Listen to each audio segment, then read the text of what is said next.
site. Welcome to my screencast. We're just going to look at some stuff here for a friend of mine who wanted some CSS help on his website. Thanks for watching. So what we have here is a kind of concept or a site he came up with, and the problem he says that he has is that on different resolution screens, different elements of the page aren't displaying the way he wants it to. First of all, to explain, in my opinion, his header graphic here is very large. It's much larger than I would normally like to see on a website. My resolution is 1440 by 900, and as you can see, it takes up almost all of my screen, so that is quite large. What happens if you view this in a smaller window or on a smaller resolution is you see that his menu starts to degrade there, and we want to avoid that. My friend has very limited knowledge of CSS and how to use it, but I don't think that's very much of a problem because it's very easy to learn. Thanks to this wonderful website, w3schools.com. I recommend starting with learning HTML and getting the syntax correct, and moving on to the CSS. I'll explain a few things in what I did to correct a few problems I saw on this website. First, he's got the header graphic with his name here, and I decided that that was kind of unnecessary to have it as a graphic. It takes up a lot of memory, it's slower to load, and you could do the same job, if not better, with simple text.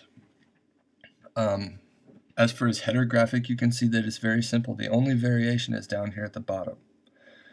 And you can see that it's static across the whole width of the page. It's the same.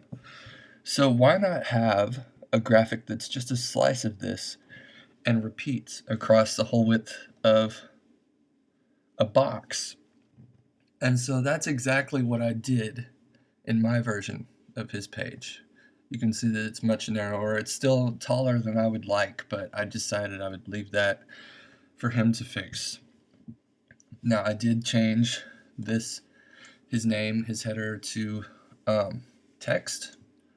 I didn't make it a link just because, well, I forgot. But that's something he can do very easily in just a couple of steps on his own. I cleaned up some of his code, and I changed some other things as well. You'll see that here his links are actually graphics.